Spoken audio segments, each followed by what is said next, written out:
August 25th, 1944. Near St. Lo, Normandy. The air still smelled of burned rubber and diesel when Private First Class Lewis Carter climbed into the cab of his 2.5-ton GMC CCKW. The odometer showed 127,000 miles, most of them run on inadequate maintenance and borrowed parts.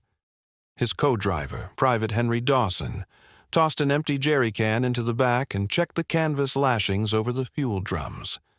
Orders had come down from the Third Army's transportation officer. Just after midnight, move 3,000 gallons of gasoline to the forward depots near Avranches before dawn. Patton's tanks were running dry again. The Red Ball Express had been running for 3 weeks, an experiment that had turned into the lifeline of the Allied advance. 2 routes, eastbound and westbound, stretched 400 miles across France, reserved exclusively for American trucks. Every vehicle bore a red circular emblem on its fenders, a signal to military police that these convoys took priority over everything else on the road. No civilian traffic, no other units allowed to interfere. The schedule ran 24 hours a day. When the sun fell, headlights were blacked out, and convoys rolled in darkness, guided only by cat's eye reflectors nailed to wooden stakes along the verge. At 430, Carter's engine coughed to life. The convoy sergeant, a man with a clipboard and a cigarette that never left his mouth, shouted through the drizzle, 20 trucks, interval 100 feet, keep it tight through St. Lo. Carter nodded, grinding the transmission into first. The column jerked forward, mud spattering the windshield. The route east was a ribbon of cratered asphalt, patched with gravel, the product of constant repair by engineer units who followed behind like surgeons tending a wounded patient. Every gallon counted. Each M4 Sherman consumed 2 gallons per mile. Patton's Third Army alone burned 500,000 gallons of gasoline every day during the breakout from Normandy. Rail lines had not yet reached the front and pipelines were still being laid across the channel. That left trucks, 17,000 of them, hauling everything from rations to artillery shells in an endless loop between Cherbourg, St. Lo, and the front. Maintenance crews worked in open fields under tarpaulins. Tire shortages meant sections rotated wheels between convoys, stripping trucks that broke down to keep others running. At 615, the convoy passed Coutances, where a broken bridge forced a detour across a makeshift Bailey span. Military police waved them through with flashlights. Beneath the structure, the Seine River glistened dull gray. On the far bank, a wrecked German Panzer IV still smoldered, a reminder of how close the front remained. By mid-morning, the line of trucks stretched for miles. Some carried food 10 in 1-ration crates stacked 6 feet high. Others hauled 105 mm shells packed in wooden boxes, each stamped explosive. Carter's load was pure fuel, 55-gallon drums lashed in 3 rows. The smell was constant, a mixture of gasoline fumes and damp canvas. The radio in the lead jeep crackled with coded reports. Another convoy ambushed near Mortagne by isolated German troops. Roads clogged with refugees. French farmers offering cider to drivers who refused to stop. At 1030, near Avranches, the column halted. A traffic control officer climbed onto Carter's running board. Road ahead closed. Engineers repairing culvert. You'll hold here 40 minutes. Dawson stepped out, stretching his legs. Behind them, a second convoy loomed 20 more trucks from the 514th Quartermaster Company, most of them driven by young African-American soldiers who had volunteered from service units for hazardous duty. 90% of the Red Ball's drivers were black, a statistic not lost on anyone. They operated in segregated units but shared the same roads, the same risk, and the same exhaustion. Carter lit a cigarette, glancing at the scarlet disc painted on the fender. "They say that thing's good luck," he muttered. Dawson shrugged. "Only if we make it back." Neither spoke again for a while. The trucks idled, engines rumbling in unison like a single machine. At noon, the order came to move. The convoy crept forward, crossing the repaired culvert at 5 miles per hour. Beyond of ranches, the road opened into rolling farmland. Patton's armored columns had passed here 2 days earlier, leaving churned earth and discarded jerry cans. The advance had outrun every plan. Supply officers calculated that if the Red Ball slowed for even 24 hours, tank formations would grind to a halt within 2 days. By 1,400, the column reached the forward supply depot at Le Mesnil. A lieutenant from the 3rd Army Quartermaster Corps met them at the entrance, clipboard in hand. "Fuel dump 6, he said. "Unload fast. Another convoy's right behind you." Forklifts were scarce, so men rolled drums off by hand, muscles straining as they bounced into trenches lined with sandbags. By 1,500, the load was gone. Carter's manifest was stamped and signed "Delivery Confirmed." He and Dawson climbed back into the cab for the return leg west. The return journey carried no fuel, only emptiness and fatigue. Some trucks stopped to tow broken vehicles. Others carried wounded back to field hospitals. Near St. Hilaire, a wrecked CCKW burned on the shoulder. Its cargo exploded into a sheet of flame. No one slowed down. Orders forbade halting for any reason short of mechanical failure or ambush. By 2,300, the convoy rolled back into St. Lo, headlights masked, engines sputtering. Mechanics waited with grease guns and socket wrenches. Fuel clerks tallied receipts. Carter shut down the engine, shoulders aching from 16 hours at the wheel. Tomorrow, the route would be the same load, roll, unload, repeat. He scribbled the mileage in his logbook. 198 miles. Under remarks he wrote, "Road fare, weather poor, all drums delivered." In the small hours before dawn, the depot lights flickered against the low clouds. The sound of trucks never ceased, one convoy arriving as another departed. From the air, the Red Ball Express traced a glowing line across northern France, a steel artery feeding the front with motion and noise. Weeks later, Patton would tell his staff, "My men can fight without sleep, without food, even without underwear, but not without gasoline." The drivers never heard that remark. They didn't need to. Every mile, every shift change, every sleepless night told them what it meant. Without their wheels turning, the war would stop. They slept in their cabs that night, boots on, engines cooling beside them, ready to start again before dawn. The rain returned just before morning, hissing softly on the canvas covers, washing dust from the red circles that mark the trucks of the most vital army few would ever see.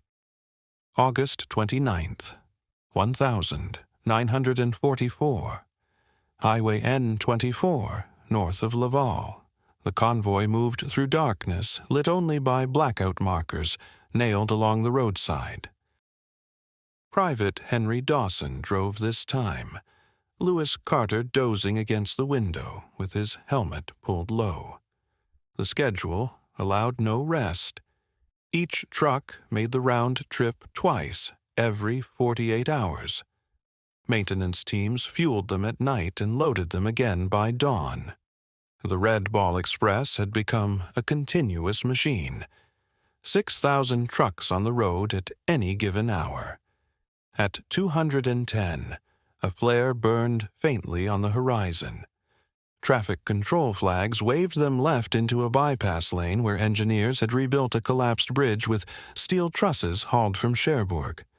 The air smelled of wet earth and exhaust.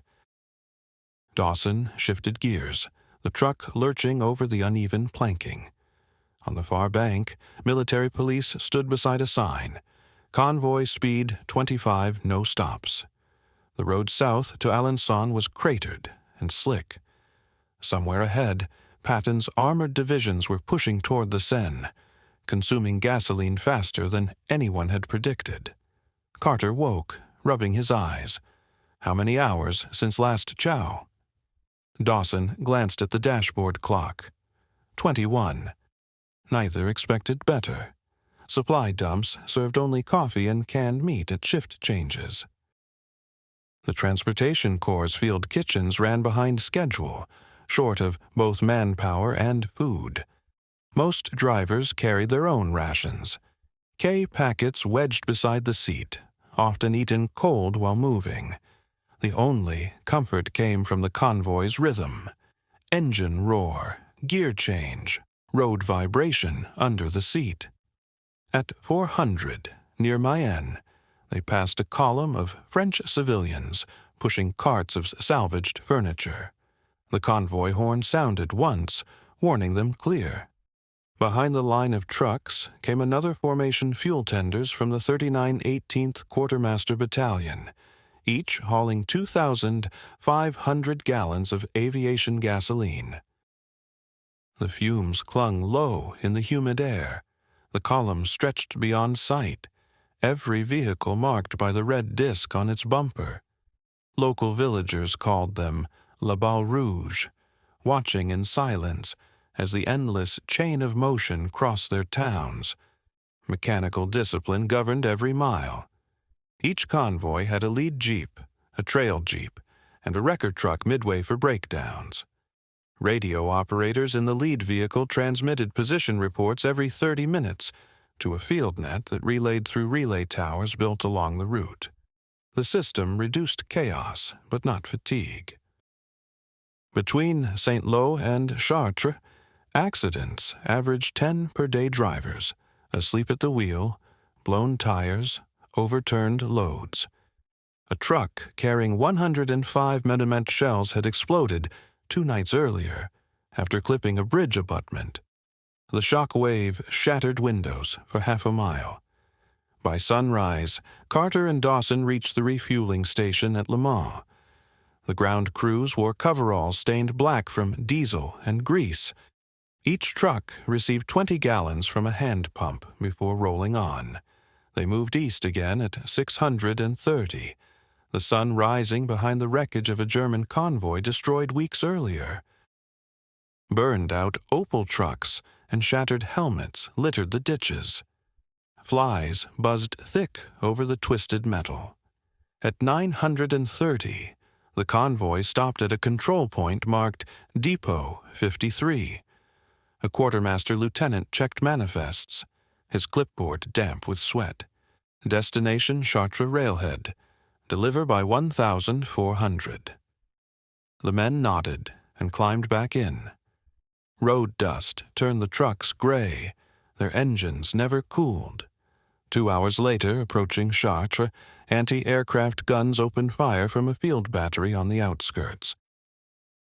A lone German reconnaissance plane circled at altitude, dropping a single bomb that burst 100 yards away. The column barely slowed. Dawson grinned without humor. He's wasting his time.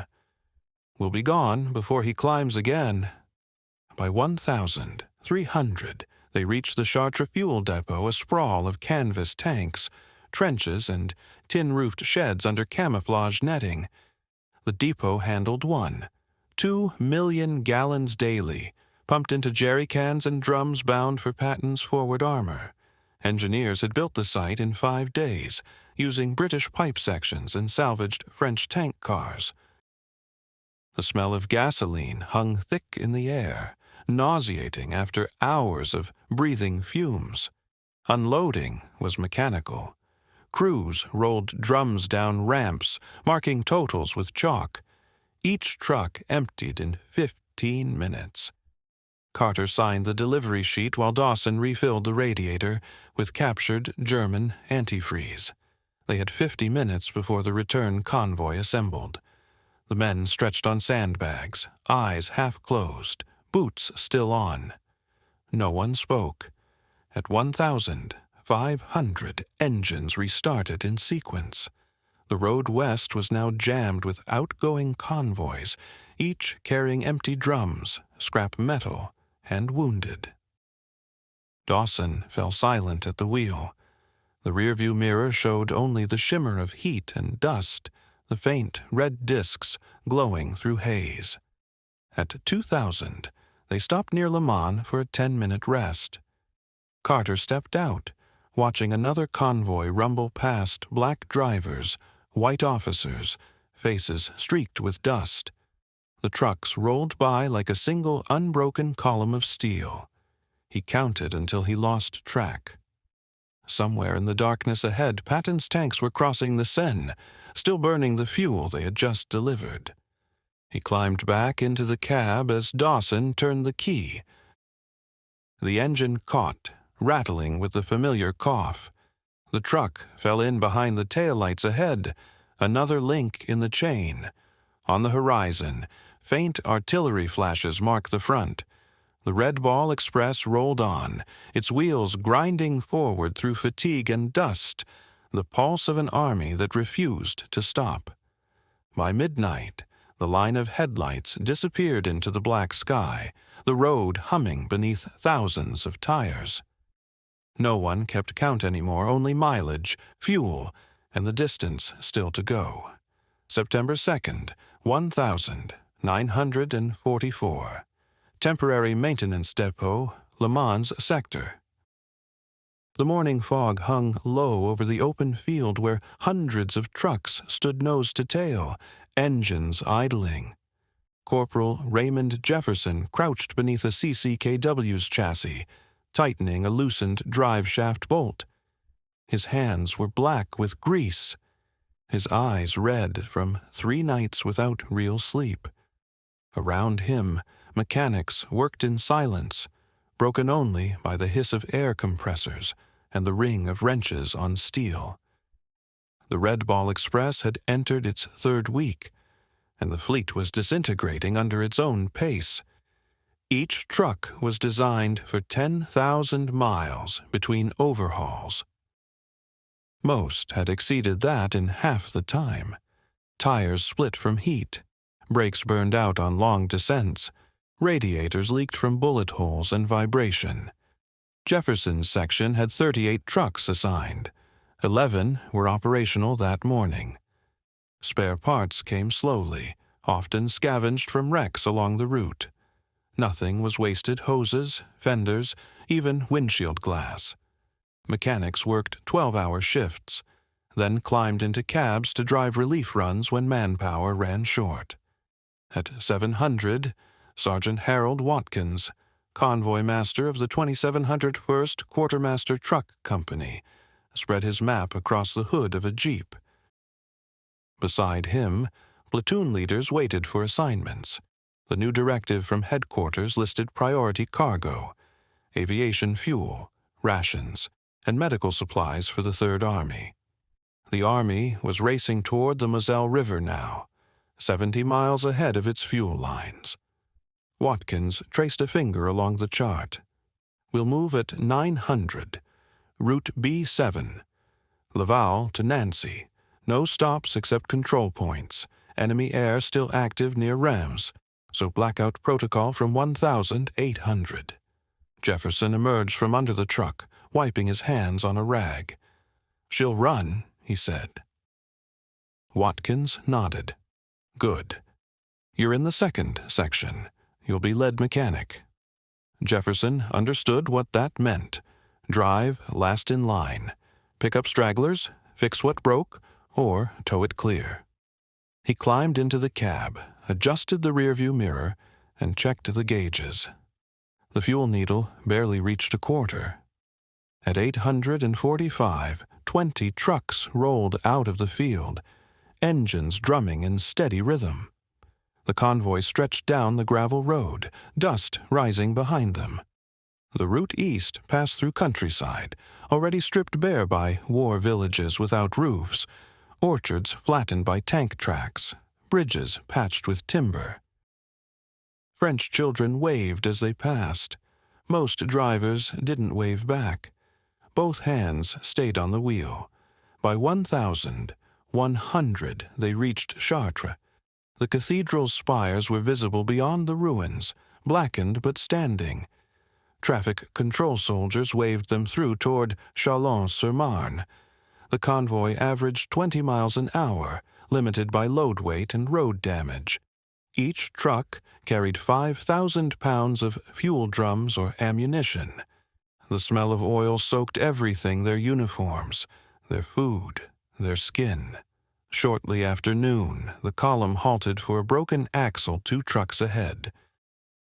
Jefferson climbed down with his toolkit. The sun beat hard through thinning clouds, turning the road into shimmering tar. Working fast, he replaced the sheared bolt, hammered it into place, and signaled the driver to move. 12 minutes lost. That night, those minutes might matter. At 1,530, the radio crackled enemy aircraft reported near Epernay. Watkins gave the order. Blackout. Drivers switched off headlights, following only the dim reflection of taillights ahead. The convoy crept along, engines muffled to low throttle. They passed abandoned German vehicles along the roadside, some burned to frames. A faint chemical smell lingered from spilled fuel and cordite. As dusk fell, rain began. Wipers beat uselessly against the streaked windshields. Jefferson's co-driver, Private Evans, squinted through the blur. "Feels like we're driving underwater," he muttered. Jefferson grunted, watching the gauges. The temperature needle trembled near the red zone. "She'll hold," he said, more hope than certainty. At 1,910, flares appeared to the East German artillery probing toward the road near Chalons. The convoy accelerated to 30. Trucks bounced violently over shell craters filled with rain. Mud splashed across windshields. Ahead, a jeep signaled right. Watkins's voice came over the radio. "Detour. Bridge out. Take secondary road south to Vitry." The column turned, engines roaring in unison. By midnight, the convoy reached the advance depot outside Nancy. The perimeter was marked by dim lanterns and barbed wire. Engineers guided the trucks into rows. Fuel drums clanged as they were rolled off ramps. Clerks tallied manifests by flashlight, stamping receipts with wet fingers. Jefferson checked odometers 221 miles, covered in 16 hours. 6 trucks damaged, 1 engine lost to overheating. He filed the report with the depot sergeant and walked back to his vehicle. Rain had stopped. The sky showed faint stars between drifting smoke. Evans handed him a dented can of coffee. "Another run tomorrow?" Jefferson nodded. "Soon as they load us." Around them, hundreds of trucks idled in low gear, exhaust curling like mist. Beyond the depot fence, artillery flashes lit the horizon. The sound was distant, but the vibration reached through the ground, a reminder that every gallon they hauled kept those guns firing. At 200, Jefferson stretched out beneath his truck, using a folded tarp as pillow. The engine's warmth radiated through the steel. He listened to the steady thrum of diesels in the darkness, thousands of pistons turning together, feeding the advance mile by mile. Sleep came in fragments, an hour at a time, between engines starting, orders shouted, and convoys rolling again toward the east. When dawn came, he rose with the others, wiped his hands on the same black rag, and began checking bolts once more. There would be no pause. The Red Ball Express moved because men like him refused to let it stop. Their reward was another sunrise over a wet field, another set of miles ahead, and the knowledge that every tank burning fuel on the front was proof they had done their job. September 7th, 1944. Verdun sector, northeastern France. The rain had stopped, but the roads were still a chain of mud and broken asphalt when Sergeant Harold Watkins received the new orders. Third Army fuel consumption now exceeded 350,000 gallons per day. The depots near Chartres were empty. Red Ball convoys would extend their runs another 80 miles towards the German border. It meant longer hauls, fewer repairs, and almost no rest. Watkins stood over the hood of a jeep, studying the penciled route. The line cut across places his men had only heard of: Commercy, Toul, Nancy. The front was moving faster than the supply maps could keep up. By 500, the first convoy was ready. 40 trucks idled on the field outside Verdun, headlights hooded. Private Carter and Dawson were in line again, their vehicle patched with welded plate where a stone had punched through the fender. The smell of wet gasoline hung everywhere. Dawson chewed on a cold biscuit and looked toward the east. "They say the Germans are pulling back," he said. Carter tightened the strap on his helmet. "They'll pull back till they run out of gas, too." The convoy rolled at 545. Military police opened the route, waving green flags as the trucks rumbled past the Meuse River. The city lay in ruins, shell craters from both wars overlapping like scars.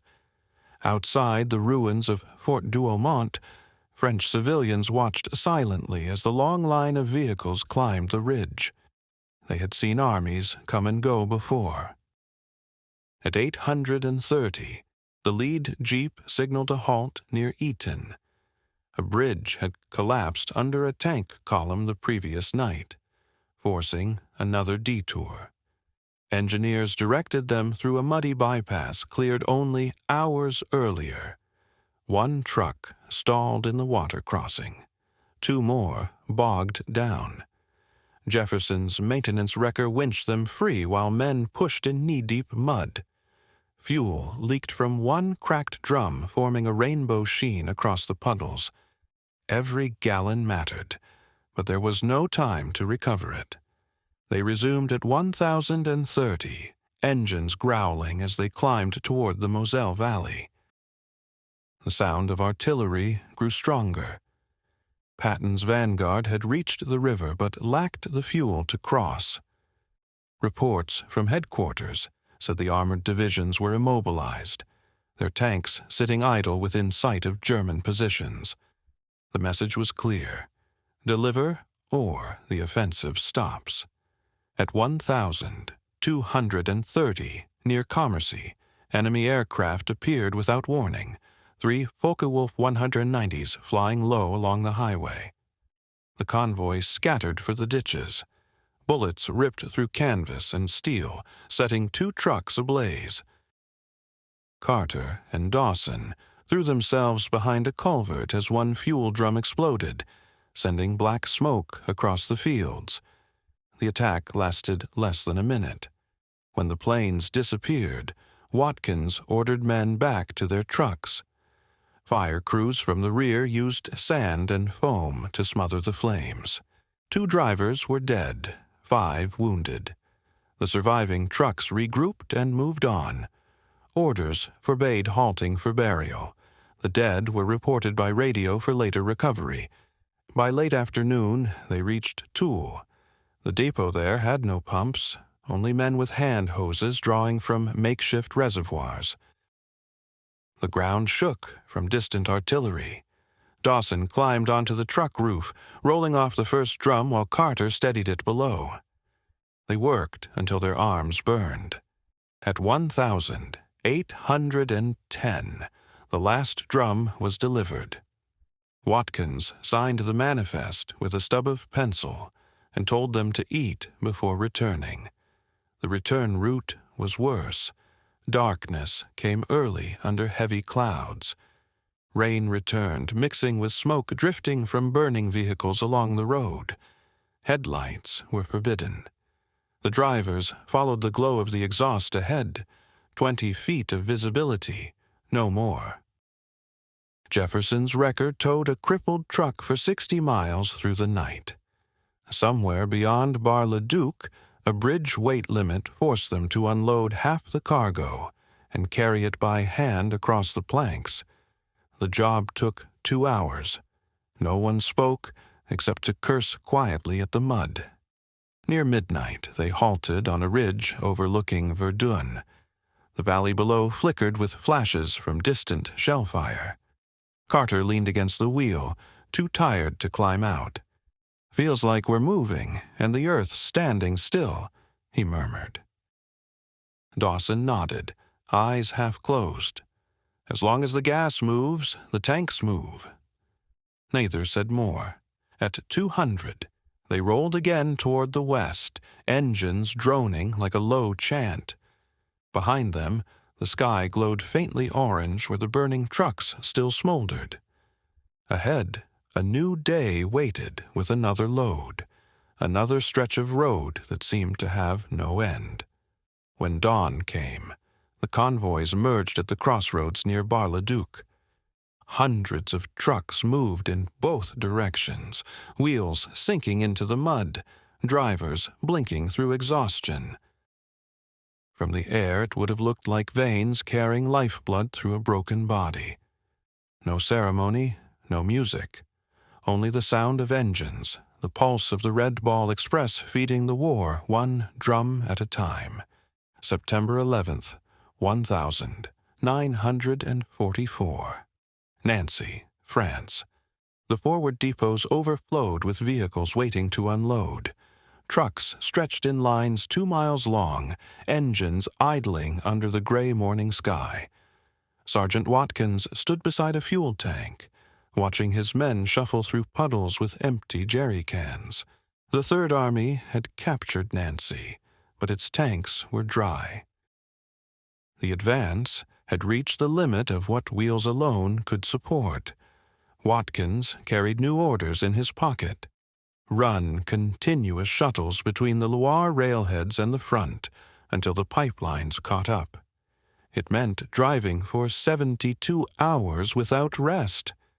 At 400, the new convoy assembled. Mechanics replaced headlights with smaller blackout lamps to save power. Each truck carried a double-load fuel drums stacked higher than regulations allowed. The first rain of autumn began to fall, turning the dust to heavy mud.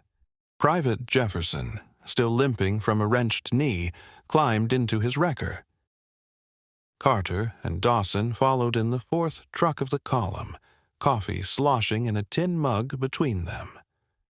Dawson said nothing. His voice had gone rough from fumes and cold air. By 600, they were on Route N4 heading west. The convoy crawled through destroyed villages, past columns of prisoners marching east under guard. The road narrowed where a bridge had collapsed. Engineers had laid temporary decking of rough timbers. The trucks crossed one at a time, the boards creaking beneath each axle. Below, the Merthyr River ran black with oil from wrecked tanks. On the far bank, Red Cross tents dotted the fields, casualties evacuated from the front. At 930, the convoy halted at a control point, where an officer distributed ration boxes. Inside were 2 cans of meat, a chocolate bar, and a handful of cigarettes. No one spoke much while they ate.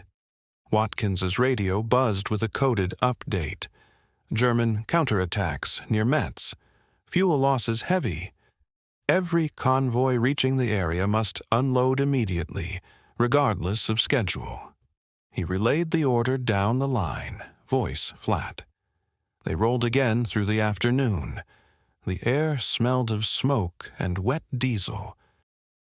Near Toul, they passed a line of French farmers clearing wreckage with horse carts. Children waved at the trucks. One of them held up a hand-lettered sign, "Merci les camions." Carter saw it through the windshield but didn't wave back. His hands stayed locked on the wheel.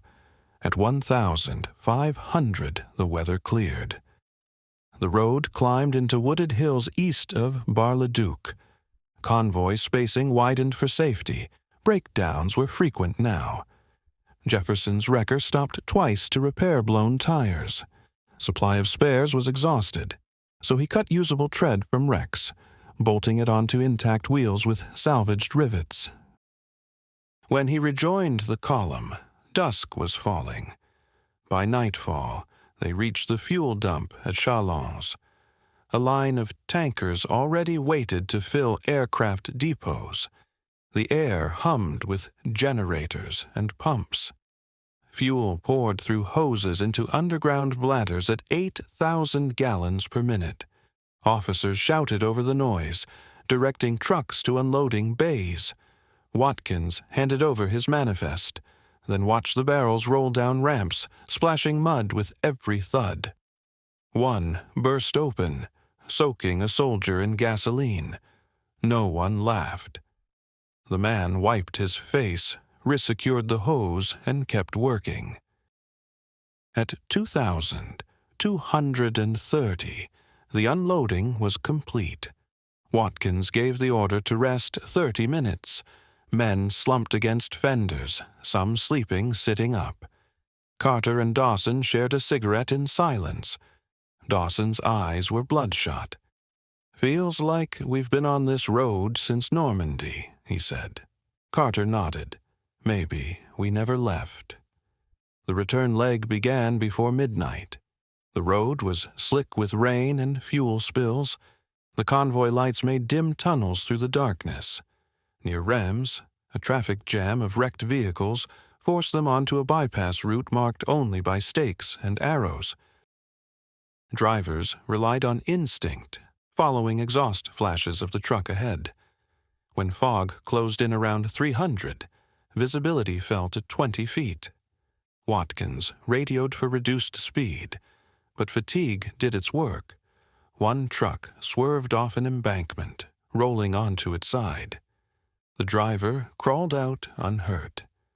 They left the wreck where it lay, flagged for recovery. Dawn found them west of Verdun. The mist glowed pale orange as the sun rose over fields still strewn with shell fragments from the last war. The column slowed, the men blinking against exhaustion. At a rest stop, an MP handed Watkins a message from headquarters. The pipeline from Cherbourg was now pumping across the Seine. Relief was coming, but slowly. The red ball would run until further notice. Watkins looked down the road, where hundreds of trucks stretched into the distance. The engine's hum never stopped. It blended with the wind like a steady, unbroken note. Somewhere far ahead, tanks refueled and moved again, erasing the miles that men behind them were still driving. He folded the paper and climbed into his jeep. The column started forward once more, a single line of steel and wheel cutting through the wreckage of France. September 15th, 1944. Near Reims, France. The Red Ball Express ran now in two parallel streams, one westbound, one eastbound, separated by thin ropes of dust that never settled. Trucks came so constantly that local farmers set their watches by the noise. At dawn, Sergeant Harold Watkins received a new directive from Transportation Command. Extend deliveries to the newly established depots outside Metz. The added distance meant 20 more gallons of fuel per truck each trip. He read the paper in silence, folded it once, and climbed into his jeep. The men were already awake. Mechanics checked oil levels under weak lantern light. Jefferson's wrecker had a cracked radiator hose. He wrapped it in rubber cut from an old inner tube. Carter and Dawson ate cold beans from a can, their uniforms stiff with salt and grime. Conversation was minimal. The only language that mattered was distance, how far to go, how long before the next convoy. At 430, they rolled out. The morning air smelled of burnt rubber and rain. Tanks of Patton's 4th Armored Division had crossed the Moselle but halted again, out of gas. Headquarters demanded delivery by evening. Watkins radioed to keep intervals tight and speed constant. If any truck broke down, the next would push it off the road without stopping. Every minute counted. The route east passed through Argonne Forest, where fog hung between shattered trees. The convoy climbed narrow grades, engines echoing off the hills. Dawson drove with both hands locked on the wheel, his knuckles white. Carter scanned the mirrors for the truck behind them. Traffic discipline had become reflex. No one needed orders now. By 900, they cleared the woods and entered open farmland. Fields of unharvested grain stretched toward the horizon, trampled by tank tracks. Columns of German prisoners marched along parallel roads under guard. Some looked up as the trucks roared past, eyes hollow, faces streaked with mud. No words were exchanged. At 1030, a sudden explosion ripped the air. The second truck in the column had blown a tire at high speed, spilling drums across the road. Watkins ordered a halt while Jefferson moved in with his wrecker. He lifted one axle clear, replaced the wheel, and dragged the wrecked drums aside. Fuel leaked into the ditch, forming a dark stream that shimmered in the sunlight. 10 minutes lost. They rolled again, faster now, the smell of gasoline following them. By early afternoon, they reached Saint-Menehould. Engineers had laid new road plates over the shell-pocked highway. Local civilians stood aside as the column thundered through hundreds of trucks, moving in perfect rhythm. Near a crossroads, an MP shouted above the noise, "Keep left. German artillery hit the right lane last night." The drivers obeyed without slowing. At 1,600, the lead vehicles approached Metz. The road descended into a valley filled with haze. Distant shell bursts marked the front. The fuel depot was a cluster of tents and metal tanks inside a ring of slit trenches. Watkins waved them forward. Carter and Dawson rolled to a stop beside the pumps, brakes hissing. They unloaded drum after drum under a pale evening sky. By the time the last barrel was stacked, the noise of artillery was close enough to rattle the air. An officer from the Quartermaster Corps signed their manifests. "You boys made it just in time," he said. "Armor's rolling again within the hour." Carter nodded without expression. His shirt was soaked through, his hands blistered from the straps.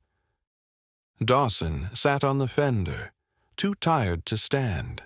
They began the return journey after dark. The valley roads were crowded with ambulances heading west, their red crosses faint in the blackness.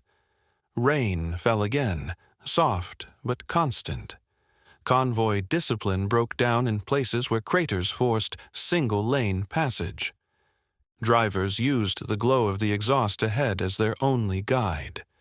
When one truck stalled on a grade, Carter and Dawson pushed it forward by touch, steel against steel, until it caught gear.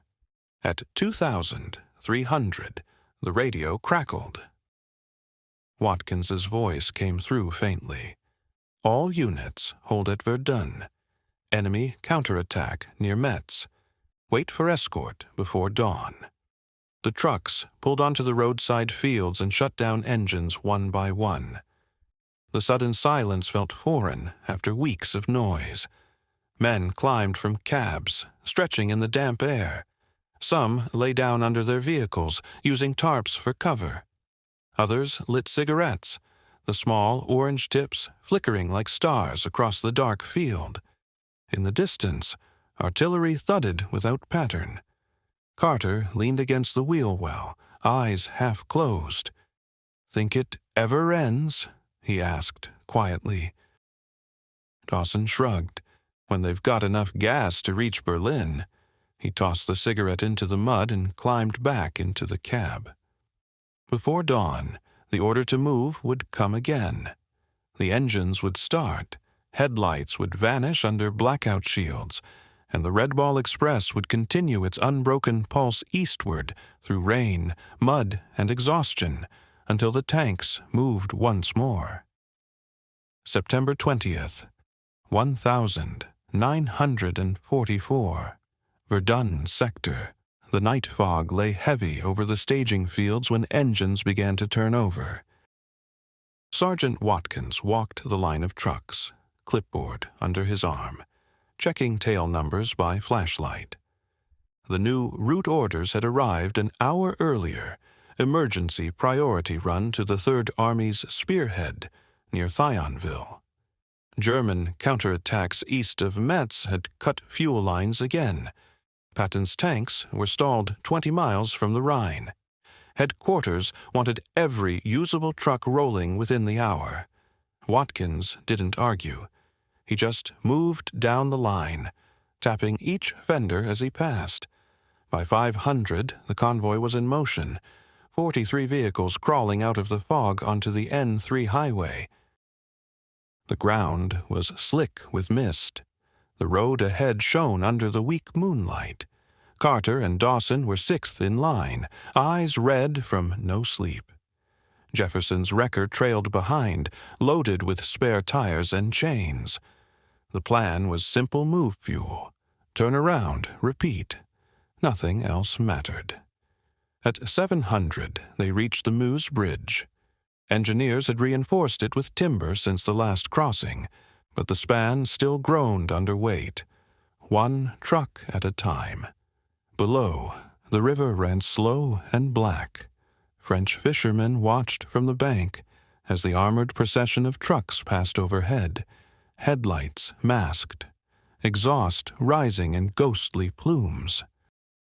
On the far side, Watkins raised his arm, signaling to increase speed.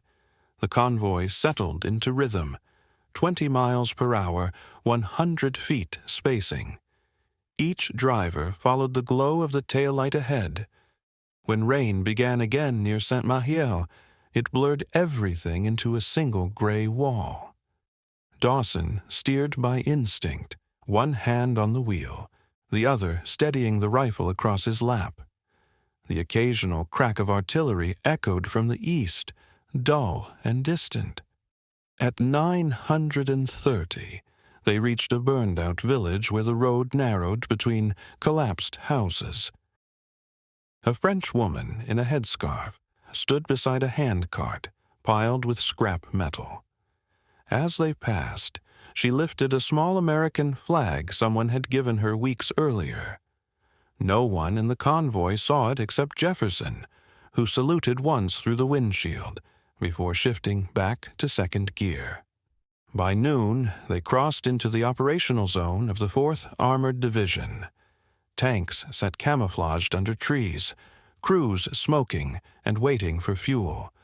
The men waved as the trucks arrived. Watkins jumped from his jeep, directing each vehicle to the refueling pits dug into the roadside. The smell of gasoline filled the valley. Carter and Dawson rolled barrels into the trenches until sweat ran down their arms. Jefferson used his winch to unload the heaviest stacks. Shellfire thumped in the distance, shaking loose dirt from the canvas roofs. At 1,430, the unloading finished. The officers at the depot signed the manifests and shouted thanks none of the drivers heard. Engines restarted almost immediately. The return trip mattered as much as the delivery empty drums had to go back for refilling. Watkins ordered formation west before the next artillery barrage. They drove out through smoke and drizzle. Near Fresnes, a low-flying German fighter made a single pass, strafing the road. Bullets tore across the ditches but hit nothing vital. The convoy didn't stop. Watkins barked into the radio. "Keep rolling. They can't hit what doesn't stand still." The men drove faster, the trucks bouncing over shell holes. One fuel drum broke loose from a rear truck and rolled into the ditch with a hollow clang. Nobody slowed to retrieve it. By 2000, they reached Verdun again. The maintenance crews waited with floodlights, tools already laid out. Mechanics swarmed each truck as it arrived, checking oil, tightening bolts, changing tires slick with mud. Jefferson dropped his wrecker at the repair line and went straight to help a stalled engine. Carter stood nearby, stretching his shoulders, watching sparks fly from the torches. Dawson handed him a cigarette. "Same road tomorrow?" Carter nodded. "Unless they find another war." At midnight, the field fell quiet except for idling motors. The rain had stopped.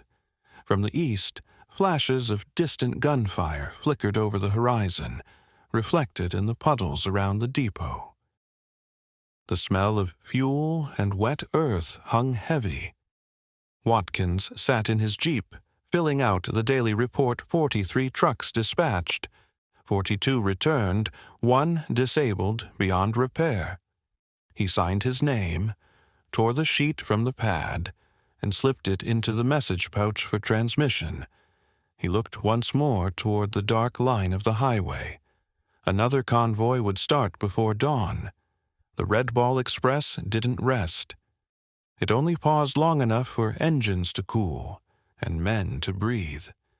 Out there on the road, thousands of wheels kept turning, carrying the war forward 1 mile at a time, through rain, mud, and fatigue that no one could measure but every driver understood. September 25th, 1944. Outside Metz. The sky hung low and colorless as the Red Ball convoys waited for clearance along the muddy verge.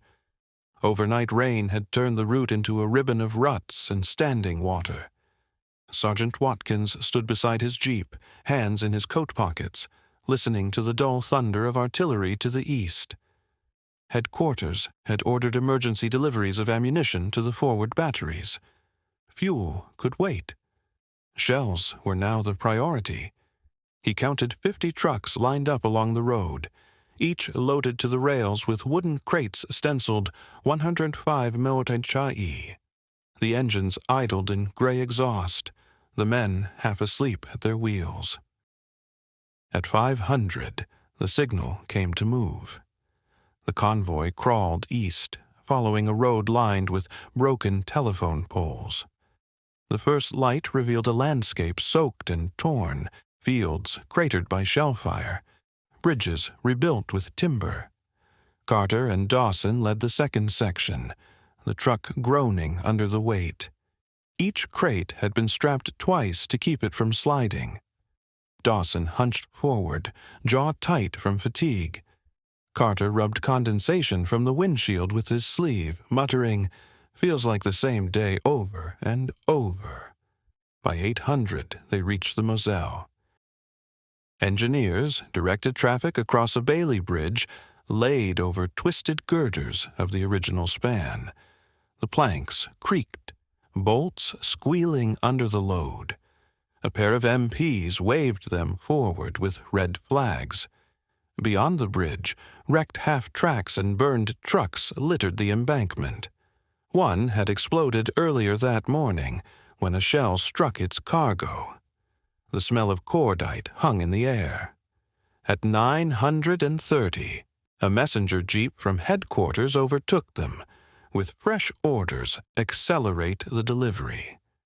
Watkins relayed the instruction by radio. The convoy increased speed, engines straining on the uphill grade. Tires slipped in the mud, gears ground. Jefferson's wrecker followed at the rear, dragging a broken-down Dodge from another company. The rain returned, fine and steady. The road became a mirror. By midday, the convoy entered the forward zone. Artillery batteries were dug into the orchards outside Gore's. Their guns pointed east across the river. The drivers backed their trucks one by one into the tree lines. Shells were unloaded by hand, passed from man to man down a human chain. The sound of firing never stopped. Each gun roared at 20-second intervals, shaking leaves from the branches. Carter's hands blistered as he worked, but he kept moving until the last crate was gone. At 1,415, a German counter-barrage began. The first rounds fell short, sending columns of mud skyward. Watkins shouted for the men to get the trucks out. Engines roared to life. One vehicle stalled. Jefferson pulled it clear with his winch. Shrapnel hissed through the air, slamming into the fields. The convoy regrouped on the road and accelerated westward, weaving around shell holes. No one spoke. Every man stared forward, the horizon flickering with muzzle flashes. They reached safety at dusk near Gravelotte. The trucks were streaked with mud and oil, their drivers silent. Watkins checked the count 50 out, 50 back. He wrote the number in his notebook, closing it carefully. All accounted for, he said. The men sat on fenders, lighting cigarettes with trembling hands. Dawson exhaled slowly, watching the smoke drift away. "We keep feeding the guns," he said. Carter nodded. "Until there's nothing left to shoot at." That night, they bivouacked beside a ruined farmhouse. Mechanics worked by lantern light, hammering bent fenders, draining water from engines. The smell of fried spam from a field stove mixed with the sharp tang of gasoline.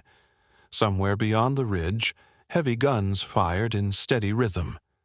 The men ate in silence, hunched around their tins. Jefferson wiped his hands on a rag, listening to the artillery. "You think anyone back home knows what this sounds like?" he asked. Watkins looked at him, then back toward the road. "They'll only know we kept it moving." When the guns fell quiet near midnight, the convoy field was still alive with small noises, ratchets turning, engines ticking as they cooled, men coughing in their sleep. The rain began again, soft and patient. In the darkness, the faint red discs on the trucks glimmered under the drops, waiting for the next order, the next dawn, and another road leading east. September 30th, 1944. East of Verdun, the season had turned. Nights came earlier, colder, with a dampness that soaked through every layer of clothing. The Red Ball Express no longer felt like a temporary operation, but a permanent organism. Roads, men, and machines fused into one endless circuit. The convoys now carried a mixture of fuel, ammunition, and rations, anything that could fit on a truck. Headquarters had warned of shortages across the entire front.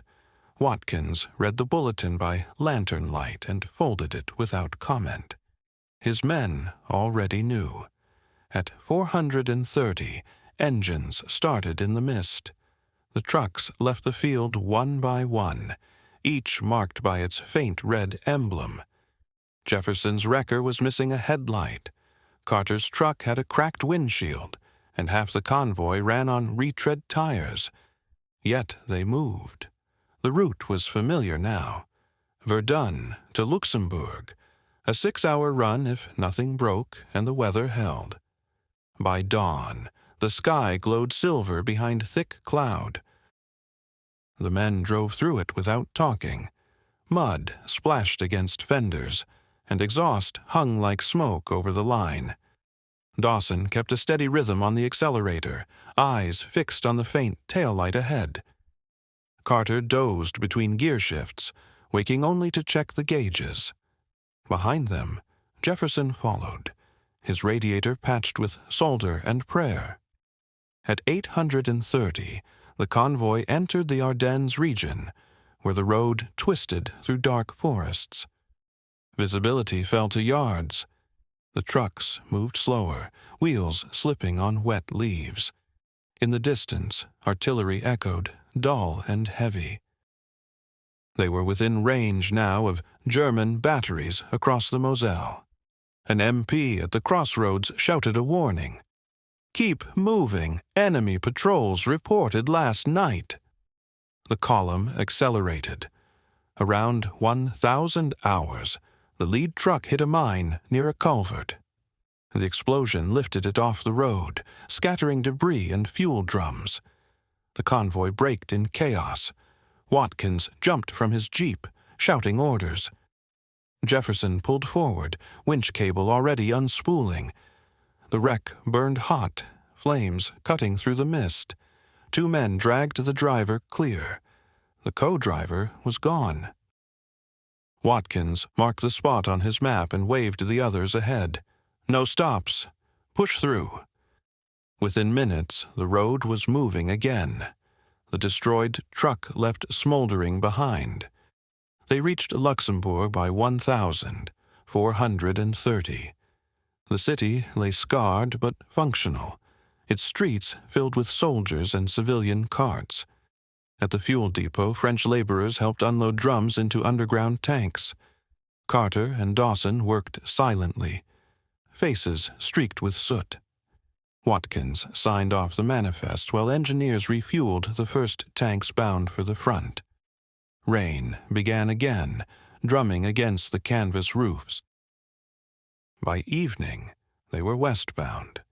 The return loads were wounded men and captured equipment. Ambulances led the column, followed by trucks carrying German helmets and rifles stacked like cordwood. Dawson drove slower now, avoiding potholes for the sake of the stretchers behind. When the convoy stopped near Longuyon for fuel, a medic climbed down, his face gray. "We lost 3 on the road," he said quietly. No one replied. Night fell hard and black. Headlights stayed hooded. Only the red glimmer of taillights marked the way. The road narrowed between stone walls, slick with moss. Carter kept his eyes on the dim glow ahead, the monotony of motion holding back fatigue. Every bump jolted through his spine. Around midnight, they crossed the Meuse again, the bridge creaking under the strain. The river below reflected no light, only shadow. They reached Verdun after 200. The trucks rolled into the depot yard and stopped in rows. Mechanics moved among them with flashlights, marking damaged vehicles for repair. Watkins wrote his report in the back of his Jeep. 39 trucks dispatched, 38 returned. 1 destroyed by mine, 1 driver lost. He paused before signing, then folded the page and placed it in the message pouch. Around the yard, men slept where they sat. The rain had eased to mist. Jefferson stood beside his wrecker, smoking the last cigarette in his pack. "We keep losing pieces," he said quietly. Watkins heard him and nodded. "And we keep replacing them." He looked toward the east, where the front lay hidden beyond the dark hills. The engines were still ticking as they cooled, a faint, metallic heartbeat in the silence. The Red Ball Express, worn but alive, waited for morning to start again. October 5th, 1944. Northern France. The rains had settled in for good, turning every field into a swamp and every road into a river of mud. The Red Ball Express still ran, though slower now, its trucks straining through axle-deep ruts. The pipeline from Cherbourg had finally reached the Seine. and trains were moving again toward the front. Rumors spread through the depots that the convoys would soon be reduced, maybe even shut down. No one celebrated. The men were too tired to imagine stopping. At 430, the last scheduled run for the 2701st Quartermaster Truck Company formed up outside Verdun. 40 trucks stood in line, engines coughing white exhaust into the cold air. Sergeant Watkins checked his roster by flashlight. Carter and Dawson were in position, Jefferson's wrecker at the rear as always. Their cargo this time was different mail sacks, winter clothing, medical supplies. The kind of freight that meant the war was changing shape. Watkins closed his clipboard. "Same rules," he said. "No halts, no gaps, no questions." They rolled east under low clouds. Dawn broke pale and uncertain. The land smelled of wet leaves and burned fuel. Civilians were returning to the villages, moving rubble aside, opening shops that had no roofs. Children waved again, thinner than before, but smiling. The convoy moved through them like ghosts, leaving only the echo of engines. By mid-morning, they passed the old battlefield at Saint-Mihiel. Rusted helmets still lay in the ditches from a war fought 26 years earlier. The drivers said nothing. Ahead, the route turned north toward Luxembourg, the same road they had driven 100 times. The signs of autumn were everywhere: bare trees, smoke curling from farm chimneys, geese moving south overhead. The war kept its own season. At 1,100, Watkins received a radio message from headquarters. Pipeline to Metz operational. Red ball to wind down in 72 hours. He relayed it to the men during a fuel stop. Carter leaned against the hood, wiping his hands on a rag. "So, that's it?" Dawson asked. "Guess we'll find another road," Carter said. Jefferson chuckled softly. "There's always another road." No one spoke after that. They finished their coffee and climbed back into the trucks. The convoy reached Metz in the afternoon. The unloading went quickly, crates of supplies stacked in neat rows beside the depots now humming with pipeline pumps. The officers thanked them, words drowned by the machinery. Watkins signed the manifests, folded his papers, and walked once around the line of trucks. Mud covered the paint, but the red discs still showed through, faded but unbroken. The return trip was quiet. The radio stayed silent. The road west shimmered under a brief break in the clouds, sunlight glancing off wet steel. At one crossroads, they met another convoy coming the opposite way. New vehicles, clean, fresh crews who waved as they passed. Dawson raised a hand in reply. Carter didn't. He watched the road sliding beneath the wheels, counting the miles left until Verdun. They arrived after dark. The depot lights burned yellow through the fog. Mechanics guided the trucks into rows for the last inspection. Watkins dismounted, turned once toward his men and said only, "Good work." The crews began shutting down engines. For the first time in months, no one hurried. The noise faded gradually until only the ticking of cooling engines remained. Carter and Dawson stayed in the cab, listening to the silence. The dashboard clock showed 2,300. "Strange without the noise," Dawson said. Carter nodded. "We'll miss it." They climbed out, stretched, and walked toward the mess tent where someone had brewed coffee too strong to drink. Around them, the field was quiet except for the low hiss of wind through the fuel drums. Later, Watkins sat alone in his jeep, writing the final line in his logbook. Convoy operations concluded. Mission fulfilled. He closed it carefully and placed it in the dispatch bag. Beyond the wire, the sound of trucks still echoed faintly from the highway. Other units, other loads, the war still moving east. The Red Ball Express had carried more than 5 million tons of supplies in 81 days across 400 miles of battered country.